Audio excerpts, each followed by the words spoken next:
Red Eye Enjoyer.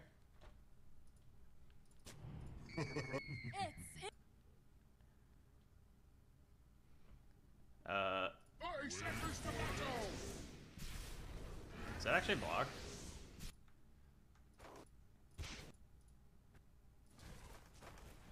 I mean, this is really good for your lane. Okay, so already what should happen here is as soon as this guy picks up the rune, you should walk straight back down. Here's a hidden jutsu that will instantly gain you mini MMR if you're playing with people that you know, and like, because I noticed you guys were both stacked, right? So I'm guessing you guys are like on Discord or whatever. The jutsu is that you pick this rune up, you walk here.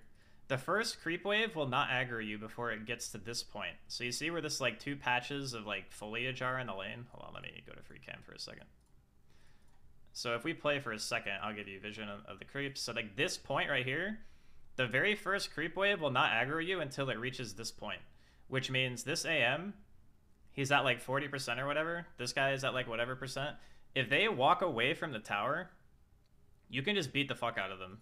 I don't know if they're actually going to move. Yeah, they didn't move. Okay. But it's something to keep in mind. Like, some people will back up to the left.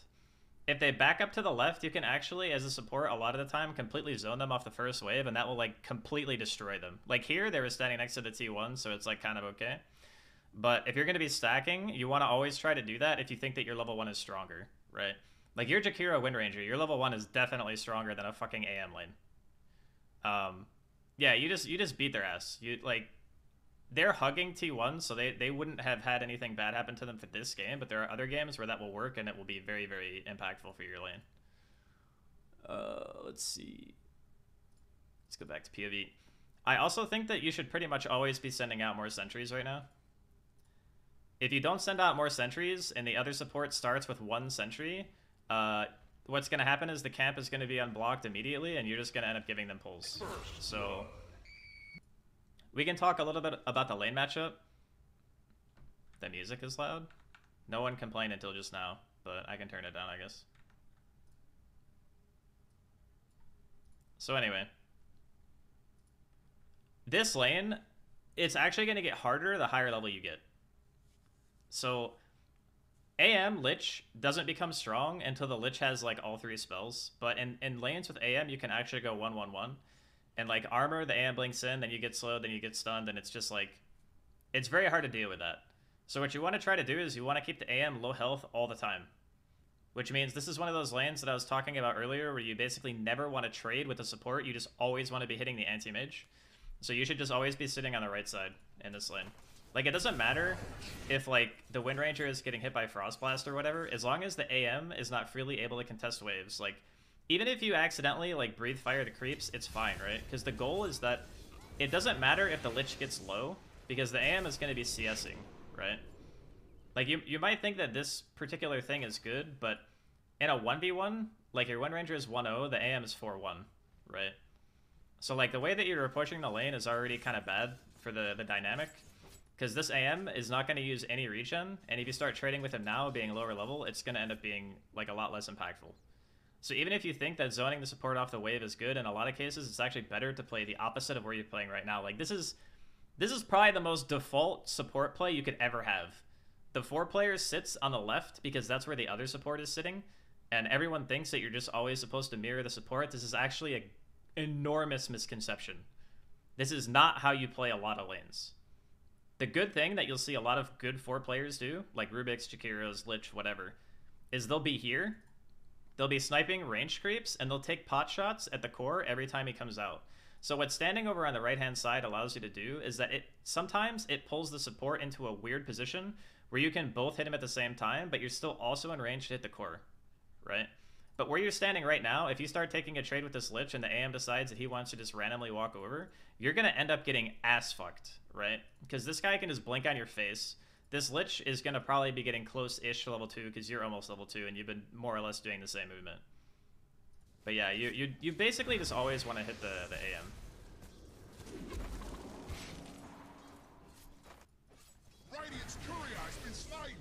Like, yeah, you're doing it now, which is fine.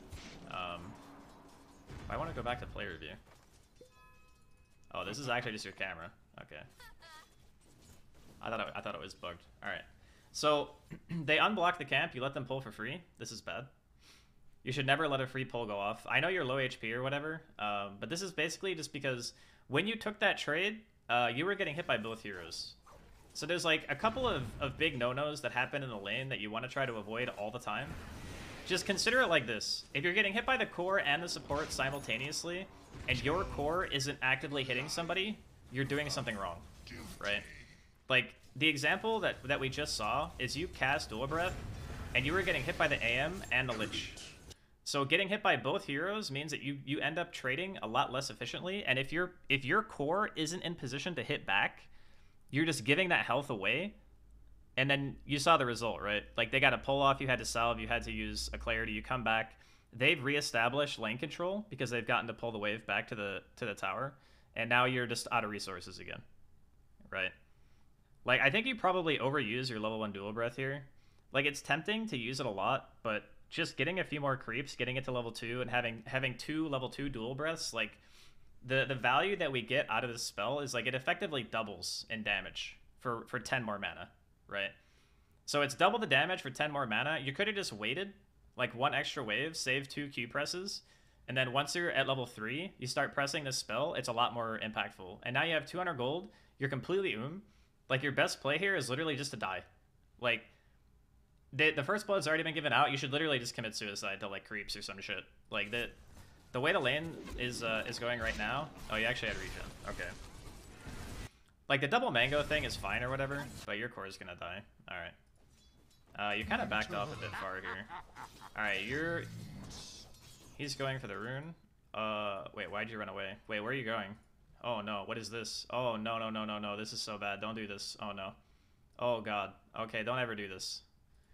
Your no stun hero definitely never chases this guy. Like, I want you to keep in mind what just happened, okay? Like, you actually ended up doing, like, pretty good spell use here. So, when you have this good spell use, this is a bounty wave, right? These creeps, this wave in of itself is worth 25% more than the other waves, right? Because it has the bounty creep. Actually more, it's maybe like 33% if both heroes are nearby. But anyway, this wave is worth a lot. You don't want to just randomly leave. Like, this lane, or this wave could just be your boots, yeah? So you have 350 gold. You know, you just sent out some fresh regen, you used some mana, you traded support for core. Not the best trade, but you end up in a weird opportunity where in the early game, as a support, you actually have the lane to yourself, and the Lich can't be here, and the Wind Ranger can't be here. You know that the AM blinks away, because he's going to go buy his Ring of Health. But the time that it's going to take you to catch up to that guy, his blink is 100% going to be back out, right? And you don't have a stun. So walking away from this wave is basically throwing like 250 golden EXP in the trash. You really, really, really want this. Like, never walk away from an empty lane like this if you don't have a stun and an assured kill. Like, you could also just pull the lane back. Like, there's also another play, right? You could just start auto-attacking the wave, pulling it back towards this tower. Because you remember earlier when I mentioned that this lane is going to get more and more difficult the more time that goes on? The further distance you have to travel from where the creep wave is to your tier 1, the more dangerous this lane becomes for both you and the Wind Ranger. Yeah. So, if you are just sitting here and you're helping pull the lane back, like you're auto-attacking, yeah, you auto-attack your own wave, right? You get it to pull back. You can deny this whole wave from the AM. You just remove 250 gold from this guy's pocket by standing here and auto-denying your creeps. That's like 250 gold, 250 EXP you just take away. That's almost a death. Like, losing a wave in the early game is such a big deal. That's why pulls are so influential. Like, you don't really feel it in the moment. But if you just, yeah, you deny this wave, you pull it back, it ends up being, like, you might have to tank it for a few seconds if you super hard deny. But your next wave will come, and then you'll have the wave here for the Wind Ranger when she gets back, and she'll feel very good about being able to farm there. She'll get, like, the next 2, maybe even 3 waves under her tower. But, like, this move is, like, super, super bad for the lane. Like, this is an opportunity for you guys to like, your lane is actually pushing into them now. Because we didn't sit here. Alright, this guy might die. Alright, he did die. Okay, well, odd turn of events, but I'd still say that you should always play the game the correct way, even if the byproduct is the AM dying. I still think that what happened there was bad. You should just always be in the habit of trying to help your core control the lane. The AM's back now. The wave is still next to their tier 1. He has ring of health, I'm pretty sure. He is taking a lot of damage, though.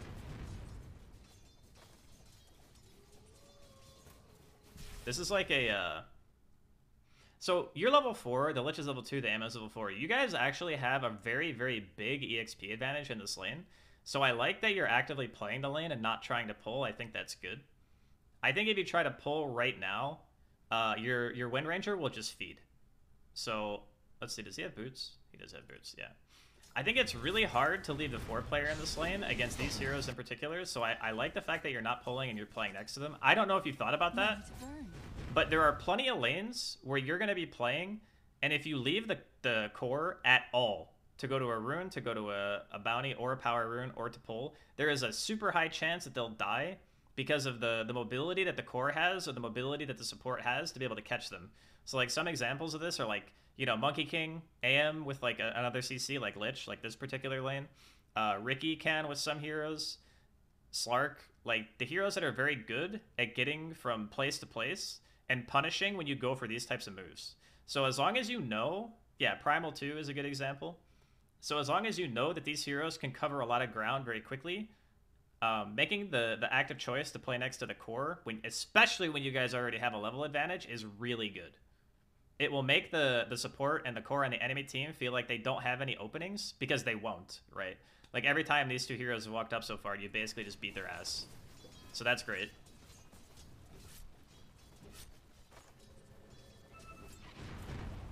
Alright, so Lich TP back. He's still level 2. I would probably get a point into Ice Path at 5 here. I think when you already have a stun setup like this, yeah, like if you have Ice Path, that guy just dies. Okay, you do, nice. Good heads up play, get the Ice Path. I think maybe even being like, well, I guess you don't really have mana. I think it's kind of hard to justify Ice Path earlier than 5 because you really just don't have the mana, and 2 points into Q is like really potent, so I think the skill build is okay. You should also be probably thinking about Arcanes, and you're really low on mana right now, so I would be already bringing out like either more Clarities or think about like maybe suiciding for mana. Like this is a weird part about playing. This bounty rotation is like giga late, unless you're just you don't have wards. Yeah, okay. You should be bringing out more Clarities and stuff. Okay, let me just say this right now: the current meta, it does not matter how much money you spend on mana. If you're a spam hero like Lich or Maiden or fucking Jakiro or whoever, just fucking buy it. You will know instinctively when you can stop. You'll either have Arcane Boots, or the laning phase will have broken down and you're not really spending all your mana to trade in the lane anymore. Like, it's 7.5 minutes in, so there's a decent likelihood that the laning phase is going to kind of end, air quotes, and some other stuff on the map is going to start happening. But I will tell you that as these types of heroes, I have never felt bad about just buying more mangoes, buying more Clarities.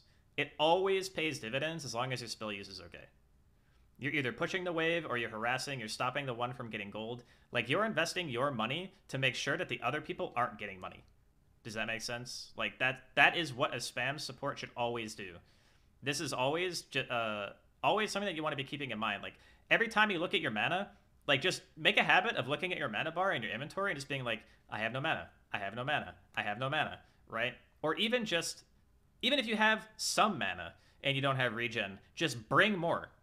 Like, you want to spam. Like, these heroes are spam heroes. But yeah, you guys are actually doing okay down here. I'd say CS-wise, it's pretty low. Like, your Wind Ranger should probably have a lot more than 24 CS, but we're going by relativity here, so 32 to 25 is not that awful. Okay, so I'm kind of curious as to why we're making this move. We can't really do much with this movement.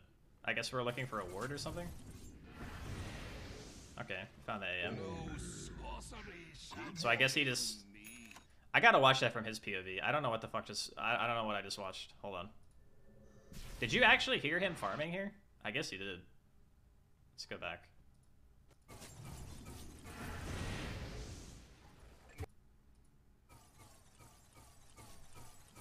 Okay, Okay, so he's just farming at like no HP. No sorcery shall claim. Yeah, I mean, this move ends up being really good. It's just a random, like a random occurrence. Like normally, when you don't have a lot of mana, like making a random incursion into the enemy side of the map is super risky because you really don't know what you're walking into, right? Like when you went in there, the vision was kind of low. Like you stumbled upon an AM kill, which is good, but like your core wasn't with you. You had enough mana for literally one spell when you walked in there. I would say that type of play in general, I would probably not suggest. If you like knew he was there. Yeah. If you knew that he was going to be in the area and you made that play because you just knew you had enough mana for one spell and that was all it would take, then that's great. But in general, I would say those types of moves are highly risky. Like very, very highly risky. Also, I think that I would probably not upgrade Wand until I had Arcanes.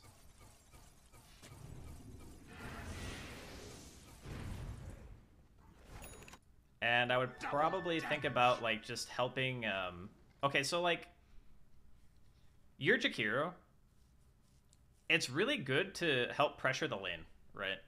Like, the first move is nice because you killed the AM, but this one is kind of just, like, even if you get the ward down there, it doesn't really matter that much because the AM is most likely going to look for another lane to occupy. And you're kind of leaving, like, your green player on an island. So let's go back, like, a minute time. Let's go back a little bit further. Alright, so this is right after you killed the AM. If you look at the Wind Ranger, this guy's, like, focus firing some shit, you know? Or he did focus fire some shit. I think he killed the Lich. When the AM is kicked out of the lane, you want to communicate to the offlaner that you need to pressure the lane, right? Like, you two are basically full resources. Like, the Wind Ranger doesn't have ult, but that's fine. She still has Shackle. She still has her other two moves. You are completely 100% 100% mana, 100% health. So when you guys walk to the lane together, it's going to end up being so that they have to respond, you know? Like, this guy, I think, even dies. Yeah, so the Lina TPs, and the Lina actually dies. You should just be in the lane and shoving it. It's a thing where it's 9:30, so that means the cart's going to spawn at 10 minutes. If you can push the wave right now, that means the next wave is going to be a cart wave. You theoretically double wave their tower. You push so that when the wave crashes into the T1 and there's a cart there, it's an enormous amount of map pressure. But walking into the jungle and looking for a Hail Mary AM kill if you don't literally know where he is, right? And I think he shows mid shortly after this point. This is just like a decision-making thing, right? You can get a lot more out of simply just pushing the lane, occupying the empty space, continuing to scale your own hero. Like, this is a concept that I think a lot of supports kind of just don't understand, is it's okay to occupy an empty lane if no other core is capable of doing it. In fact, it's actually good. Because what ends up happening is these supports who spend so much time just walking around aimlessly, they end up super low level and they end up super low farm. So you don't want to be that guy, right? Like, you don't want to be the guy who leaves, like, an empty lane, because your Wind Ranger is going to walk back to base here. Dire's middle tower is under attack. And your Zeus also leaves the lane. So, like, this Wind Ranger kills one wave and then she leaves, right? Double damage. Yeah, the Lich TP is back to lane and the Wind Ranger has to go. She used all her resources. She got one kill. But yeah, this whole movement is, like, very strange. Like, you gotta think about where you're moving and why. Like, you're rotating to a lane to a hero that has base magic resist and blink, and you don't have any opener CC. Like, even if you land your Ice Path on this AM, the likelihood of you killing him is very low. Being mid right now for the carts is actually not the worst place to be. Like, it's fine.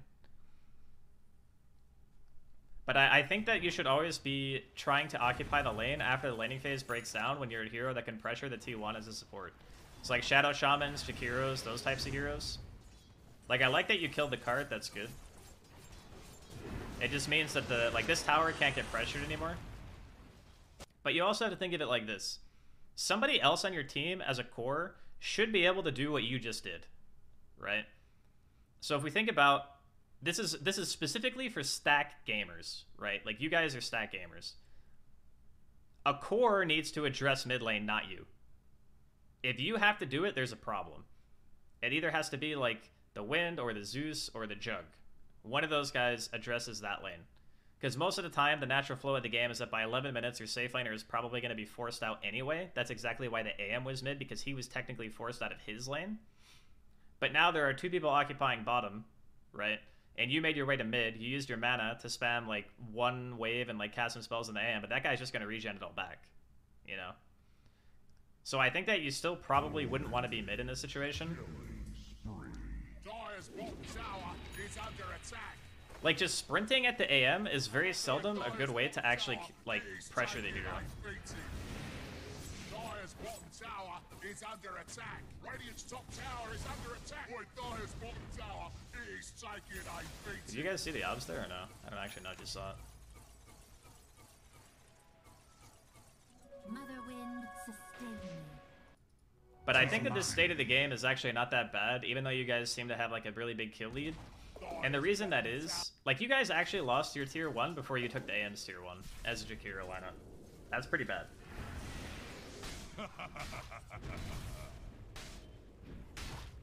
Like, the AM wasn't even really in the lane defending anymore. You're just kind of chilling mid.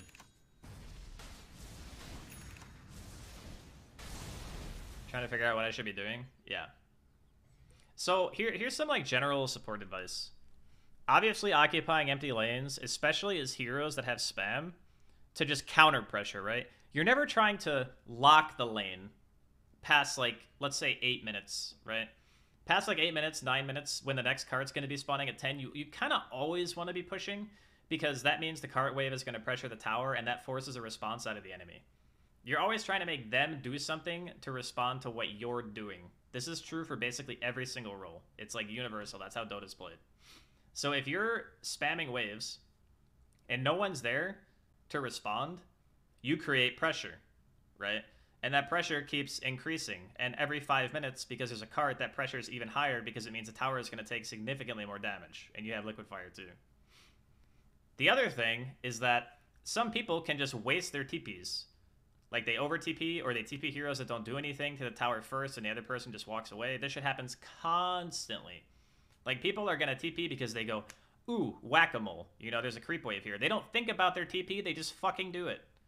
It's true all the way up to Immortal. Even Immortal players do that shit all the time. Some TPs are so bad that it actually, like, greases the game. But that's another lesson.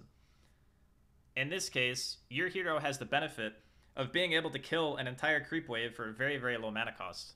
Utilizing that as, like, a Jakiro, like, spammer, if you play this hero a lot, is really, really beneficial because it just creates moments where the enemy team is going to make that response. They're going to TP, and that TP is going to suck, and something else is going to happen somewhere else on the map, and it's going to be cool, and it's going to be because you push a wave. My arrow lies broken. I ended up dying. That sucks. So, like this tower pressure, you see how many people TP here? Like, you guys killed the Lich, you lost your Wind Ranger, the tower is in deny range, but they just TP'd like 3 fucking heroes. Look at how much cool stuff happened because you just walked bottom and you hit a tower, right? Like, now, nobody's in this guy's lane. This guy's farming an empty wave. They have creeps hitting their tier 1 in the mid lane. Why did this happen? Because you guys pressured a tower. Like, you had cores occupying other empty spaces, and then you started hitting another location, and the enemy team over-responded. They brought basically every fucking hero bottom except for the AM, right? That's a huge thing for that type of situation to be created, because it means the Jug doesn't have to worry about a fucking thing, you know? It's just an added benefit. And when you push waves and you're good about it and you're consistent and you're just like, you're always making sure that someone is occupying a space, because that's also part of your job as a support, right? You look for moments where you can fight, and then you look for moments where you can push the wave. There's some nice spell use here. Oh, let's go back a second.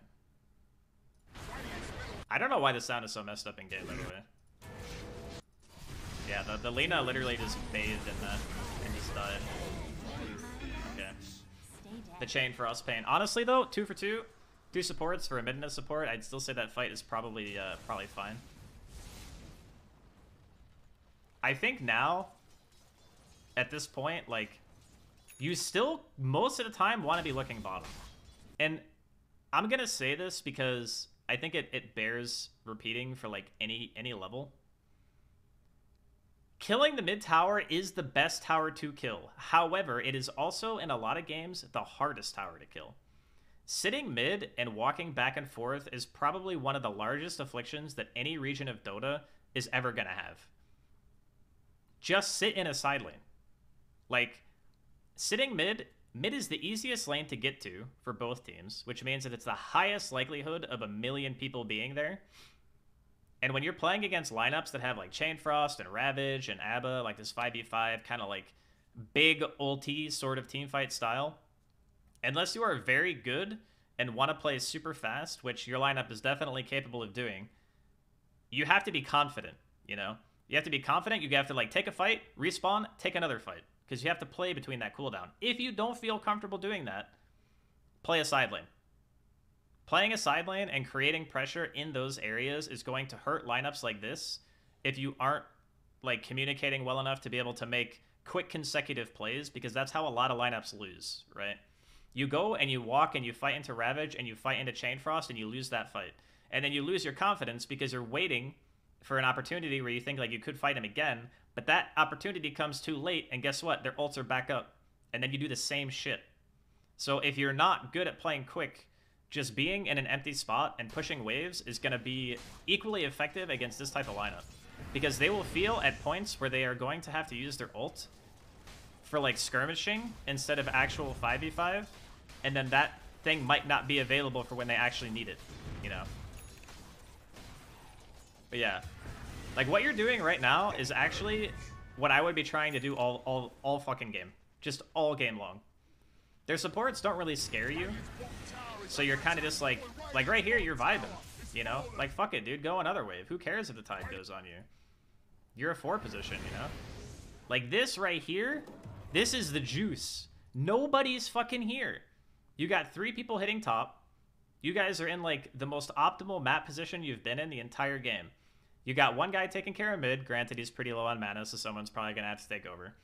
You're farming camps. You're pushing the wave. The Tide is bottom. That's their biggest teamfight hero. He can't, like, if he's going to be somewhere else, he has to TP.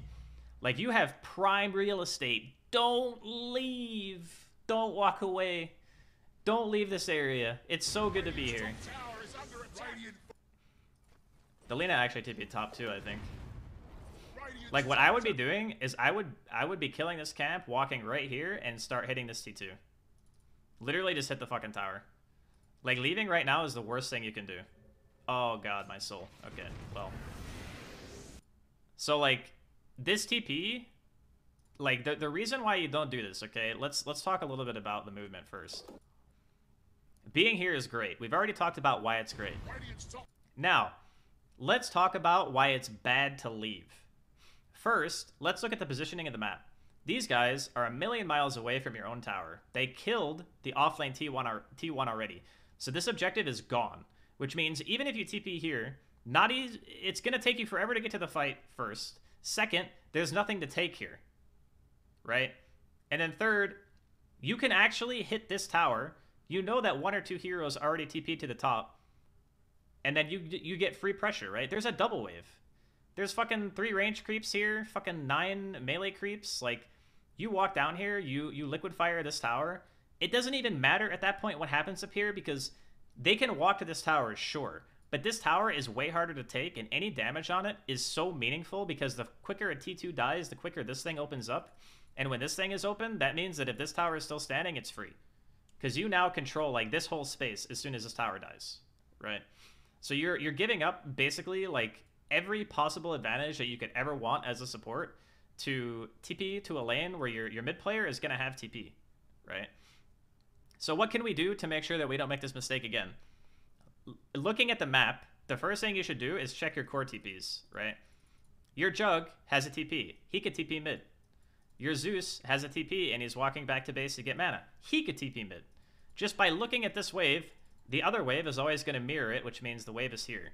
If these 2 waves are meeting equally in mid and there's nothing actively hitting the tower, there is nothing really for me to respond to yet. Like, nothing's even happened.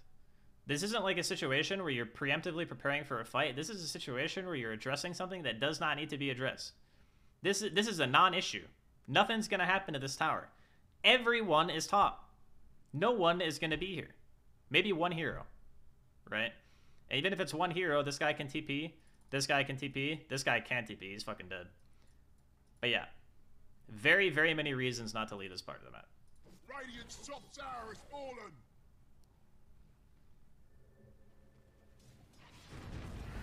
If you get booted out by a hero, that's completely different, by the way. Getting booted out by a hero is whatever. And look at that, no one was mid. Tower dies.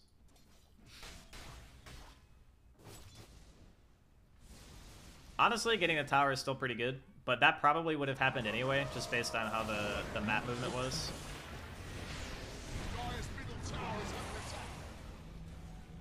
Alright. That was awkward. So wait, hold on. So we take the mid T1. We walk top. Does this guy, like, not press Q on Oracle, or what happens? Oh, he does. Yeah, okay. Oh, he got shielded. That's what happened. Okay. Alright. So they have a ward behind the T1.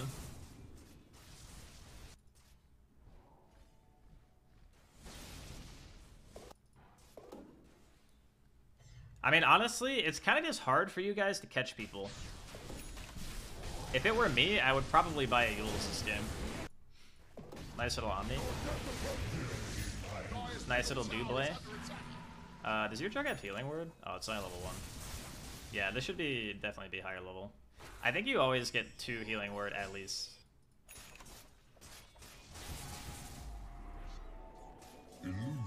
But right now, you guys are like pretty significantly ahead. I would say as soon as this guy has level 2 ward, you should probably just rush.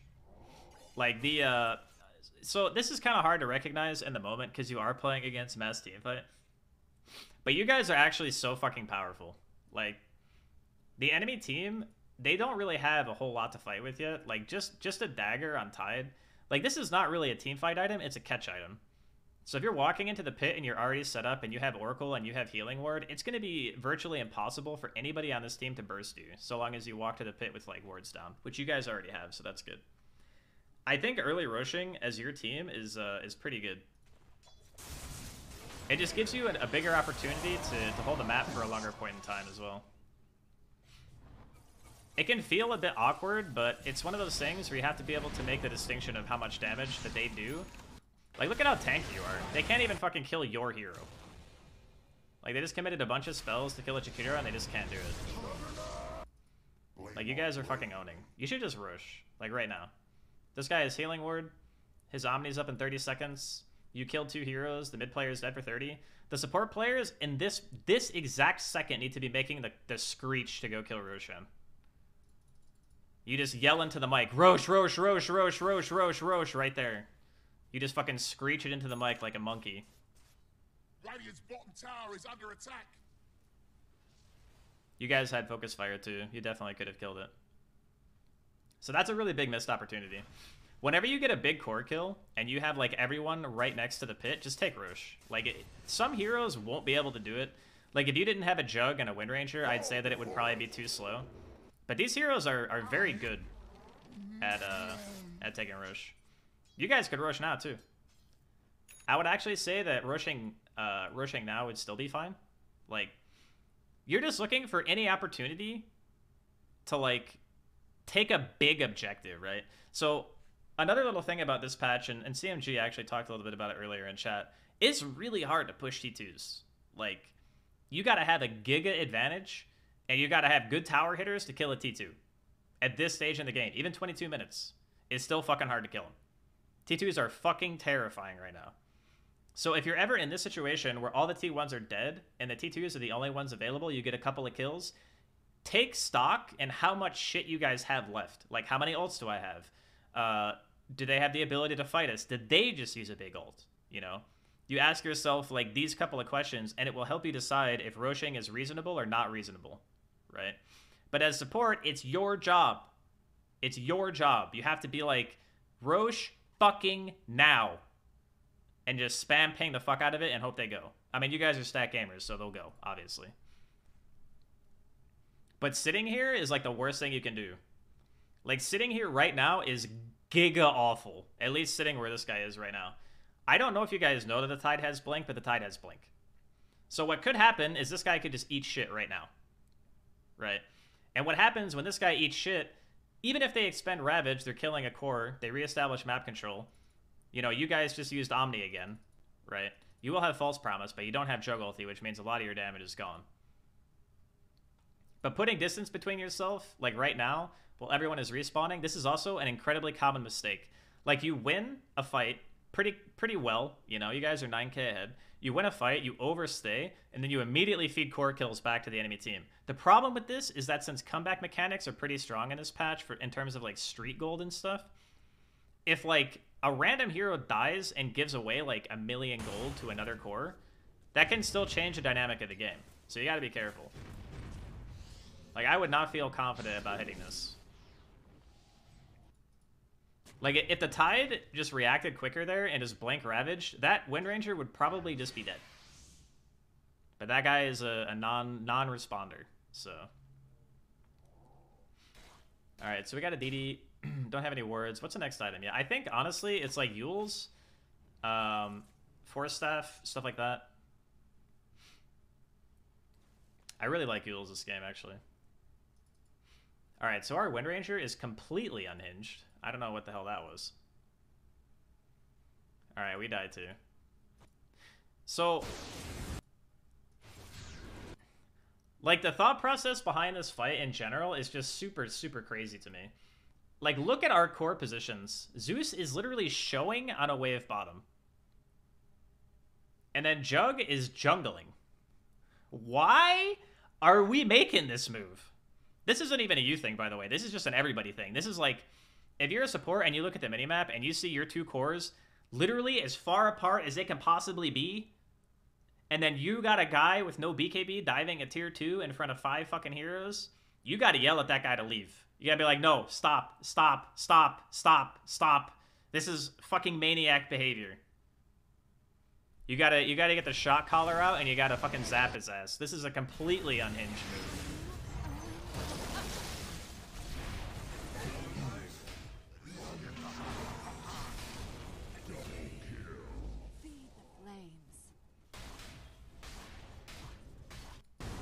I wouldn't say that was directly your fault, but better map awareness would make you not participate in this.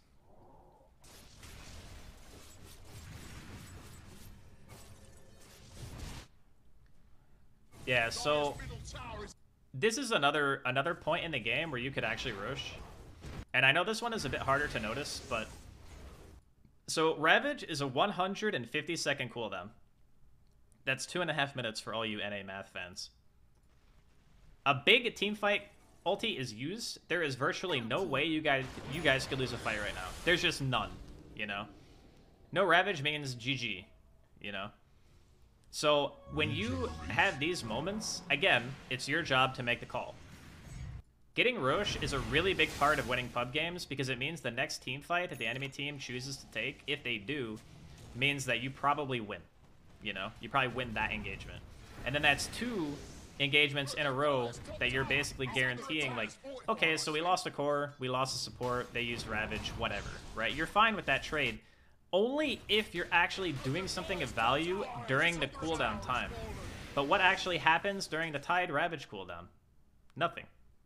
So you remember when I said earlier, if you're not confident about playing fast, these abilities end up being really hard to play into because every single fight is the same. You're always fighting into the Ravage because you're not making a quick move after the fact. You need to set this shit up. That's what you do as support. That's your whole thing. You get the big ulti used on you on the enemy team as a support. Fine, fuck that, dude. Let's go kill Roche. You know, as soon as you respawn, let's go Roche. Let's go Roche. Let's go Roche. You gotta yell at him. Radiant's bottom tower is under attack. But now they have all their spells again. We're gonna smoke, I guess, and look for them. We're at least smoking Division. Also, by the way, smoking at night is actually really fucking scary because you can't see them before the smoke breaks. So unless you're literally smoking to your own ward, usually daytime smokes are better. Bounty.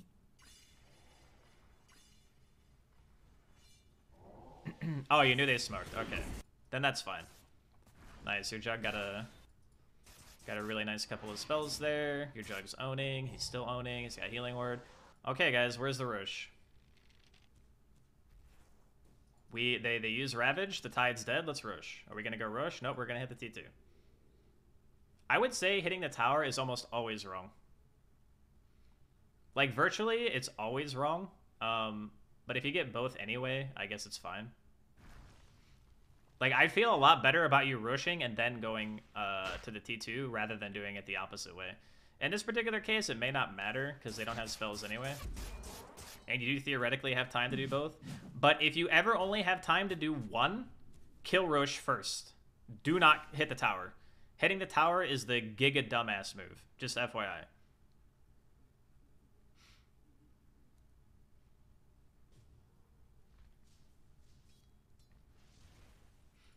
Switch to net worth actually to see how much farm this guy has. It's not that crazy right now. So we're kind of like lacking on vision. This is mostly a 5-player thing, so it's not really your fault that you guys don't have any wards, but when you have like a disadvantage too, just like go together. Like if you don't know what to do and you want to place your wards, again, this is for stat gamers. Tell your cores to come with you. Be like, yo, I want a ward. Come with me. Strong heroes. And then establish vision on that part of the map so you guys can actually play an effective area. Like, you guys did that, but it took you a very long time to make the move. Like, it took you, what, like 60 seconds to start moving to the correct side of the map? Like, the AM is pressuring your T3, which obviously is going to require attention of a core hero. Jug is probably the best one. Alright. So they force a TP, the AM forces TP, you get some spells off. You're actually the same level as their mid player. It's kind of crazy, actually. So the AM is here. Ravage is used. Jug is killing people still. You guys are kind of vibing. You did lose the tower, but it's not the worst thing that could have happened. How did that guy end up on the hill? What the frick is going on? I mean, you guys are kind of just owning, so...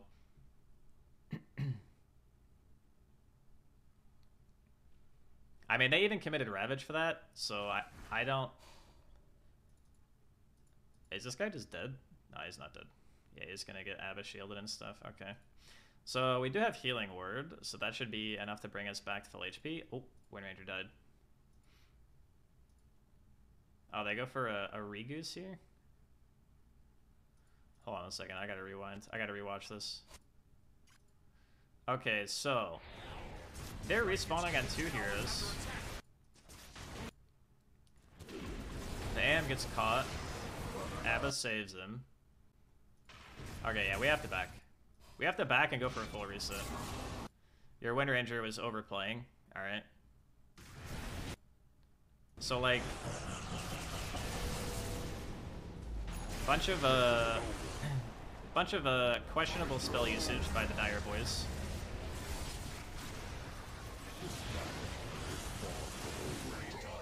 Yeah.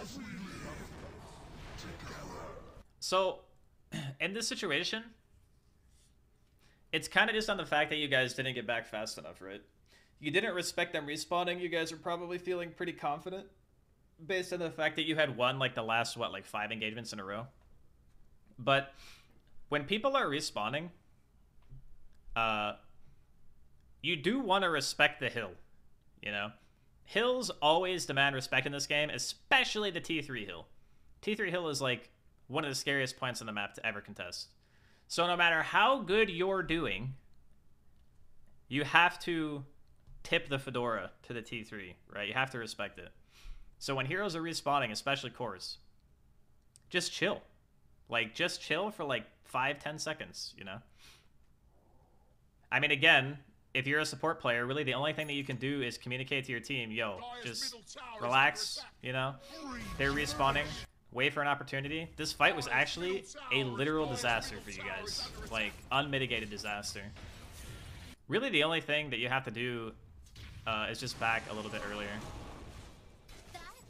Dire's middle barracks are under attack.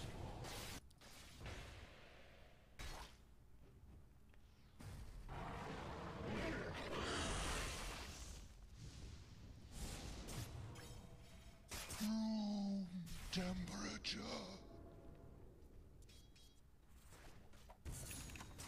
Yeah, honestly, it's understandable to feel confident in that situation, but you guys just went from an 11k lead to a 3k lead.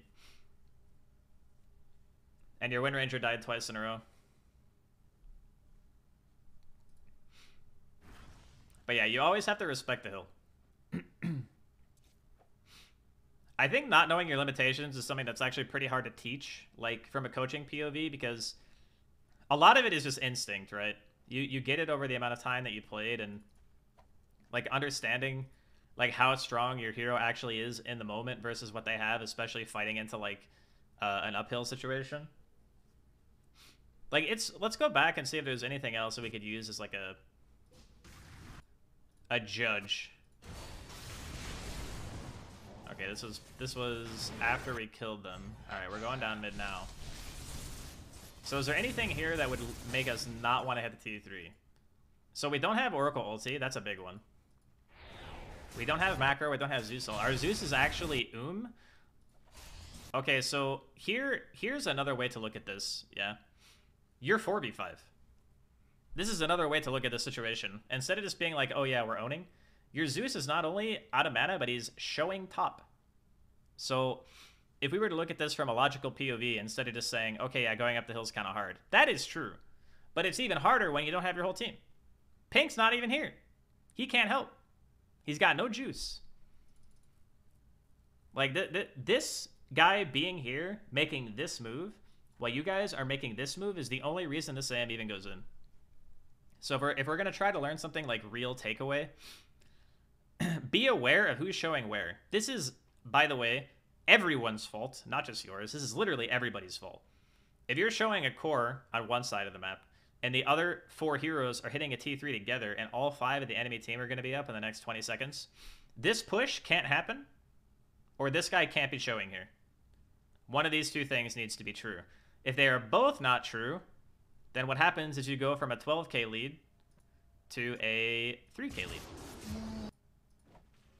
There's a fine line between bravery and... Literally just that made you guys lose all that.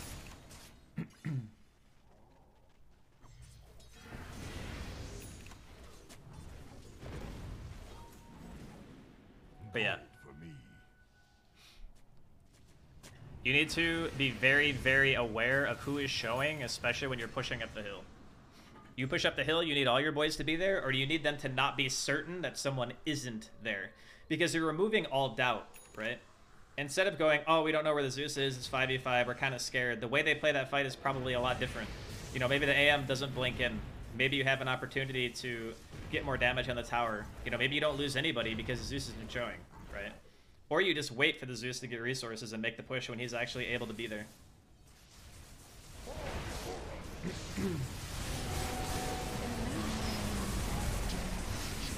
Alright, alright. Big Omni, many kills.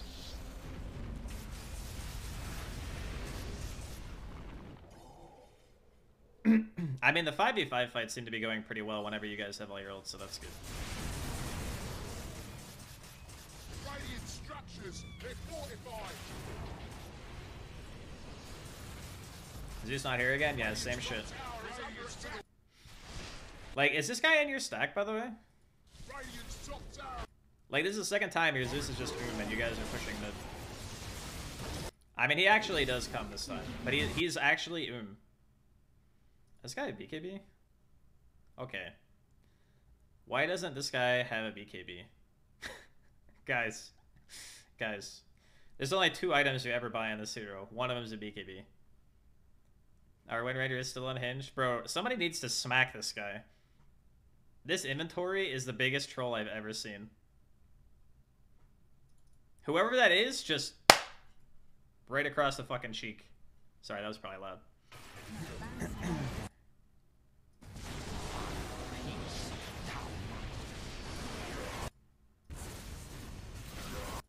Jug doesn't have Omni here, right?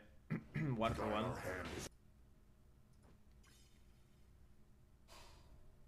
Yeah, so the problem with this fight, and again, this isn't really like directly your fault. You guys used Omni in the previous fight, and then the Zeus was out of mana. The Zeus showed top. They took an engagement mid. Your Wind Ranger has the wrong items, so he died to a Ravage. So now you guys are down a core. Actually, you're technically down 2 cores because the Zeus can't contribute and the Wind Ranger's dead. So you kind of have like a 1 core versus 3 core situation, and that never ends well for your team, right?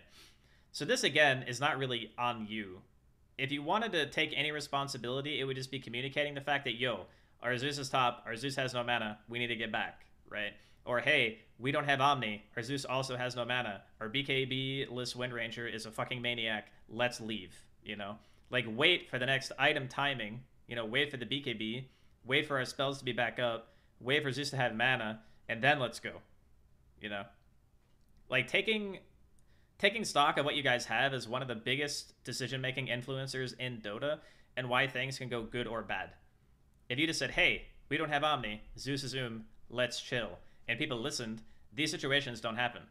Or if the last time you were like, hey, our Zeus is he's not here, he's showing on the wave, let's not hit the T3, they're respawning, that shit doesn't happen, you know? And then maybe you're like 15k ahead still, or maybe you're 20k ahead instead of 5k, and you have some heroes that are alive. Or you strangle your Wind Ranger player and make him buy a BKB. Either one, right? I would probably go for the latter, because if someone did this in my game, I would definitely report them. Like 100% I would report them. Alright, so what's going on here? I think the game's almost over, actually. Get some damage on that guy. Was our Jugs Omni up there? Yeah, he should have Omnis. This guy dies 100% if he Omnis. Oh well. That one's not really on you, but... So, Roshan's up again. We need to be going. As soon as it's up. At least I think it's up based on this thing. Let's go to pre-cam. Yeah, it is up. So, the later the game gets... and the more farm people get, the less, like, one lane of racks actually matter. This is especially true when the enemy team has a lot of clear or you have a lot of clear. Like, one set of super creeps doesn't really do shit. It just makes you get a little bit less gold. So, the next important thing to always have on the list is just Roshan. You know, when's Roshan up? Did we take a timer? It's 8 to 11 minutes. If you didn't know, the second Roshan dies, it can be up at 8 or it can be up at 11 at any time in between. And Aegis is 5 minutes. So, if you're not taking count of that as a support, you're fucking it. So every time you kill Rosh, just alt ping the clock at the top, and then you just add 5, 8, and 11 to that time, and that will be in order, the Aegis expiring, the first possible time that Roshan can spawn, and the latest possible time that Roshan can spawn. So you know where you need to be on the map at that point in the game to make sure that the enemy team doesn't get an uncontested Rosh, right? That's it. That's all you gotta do. This shit will win you so many fucking games. Because people will not know when it's up. They'll be playing the wrong side of the map like my team was in the Queen game. The entire game. They'll just be in the wrong spot. You'll give away free Roshes. And the enemy team will win at a point in the game where they're not supposed to be winning because no one took a timer. Right? That shit happens constantly. So, the the thing about this game is you guys already Giga through like twice. Right? Like Giga, Mega, Omega through. You guys were like completely crushing the game, and then you made 2 choices to try to push that ended up being super bad. Want to watch us do it again? Uh-oh. But the third time is the one that breaks the camel's back, right? Because you guys probably lose after that one.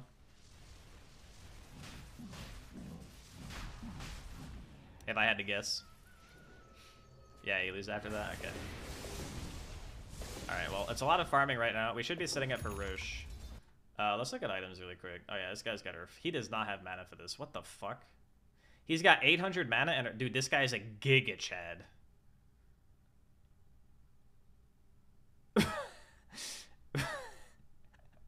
That is a fucking crazy inventory. Holy base. Okay.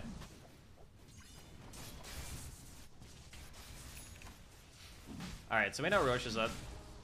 Rosh is like the primary point of contention. You guys have a T2 bot, so you don't really need to address that lane. You did, like, playing where you are right now is actually correct. Like, you need to be by Rosh. Wait, what happened to the Jug? Does he have Ags or something? Yeah, he does. Okay, that's what that noise was. I got really confused. Zeus bot. Him being bottom is okay if he has travels. Yeah, he's got travels. Him being here is okay if he TPs, like, before Roche dies. Like, this spot is actually good to be in because it counter pressures the map and it forces the enemy team to make a decision. Him being here is actually great. Yeah. But it's going to be bad if he doesn't know the second part of the process. You know, the first part of the process is occupying a high value spot on the map, which is bottom. If you can get to the fight, right? It's low value when you can't get to the fight, but it's very high value when you have this item in your inventory and you have ways of quickly crossing the map. So he's got it, right? He's surely going to be at the fight.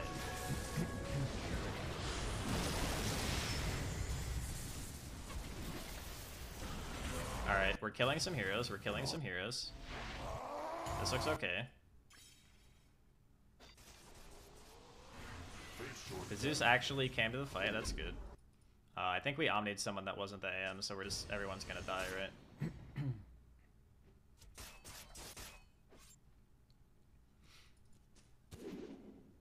Yeah, we're kind of encountering an AM problem where this hero is kind of too much for our heroes to deal with. Yeah. Okay. So maybe it's just a AM critical mass type situation at this point.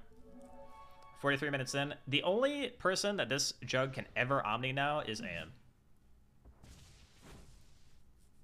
Can't Omni the Abba, can't Omni anybody else. Pretty much just has to be the AM.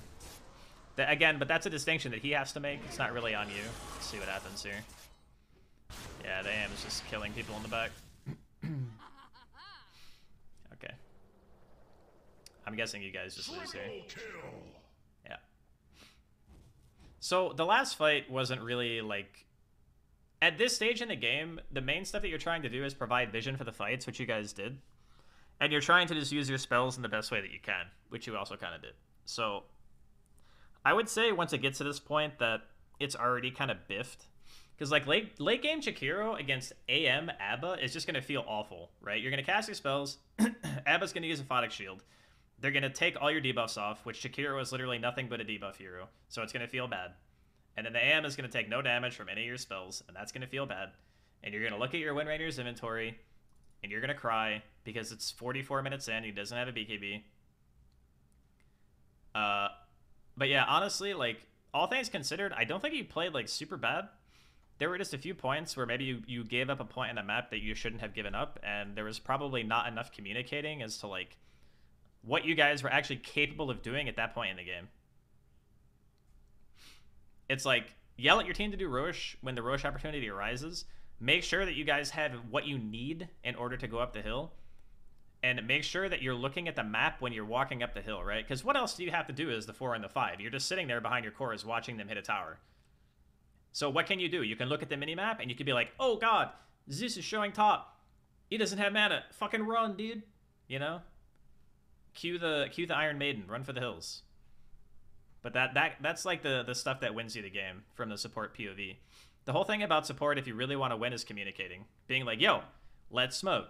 Let's kill Roche. Take this tower. Let's get back. If you're not willing to do that stuff, you'll have to watch the disasters happen in real time, as I often do. All right, but I'm pretty sure it's GG, right?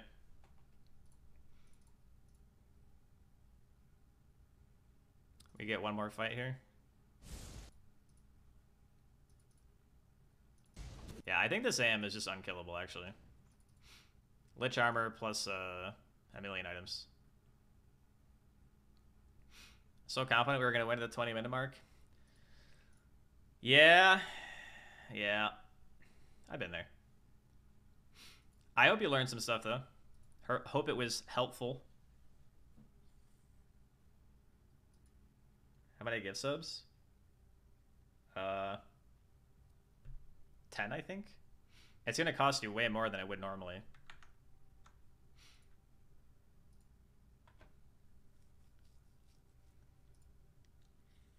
Because the sub split is way worse, right?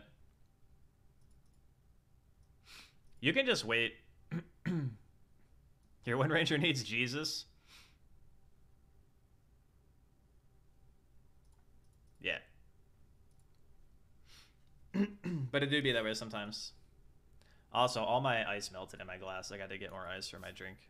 I don't give a. Yo, thank you, Serby. Appreciate it, man. Appreciate it. Hope that was worth the money for you, Ferendo. I'll be right back, and then we're gonna keep. Tower is under attack.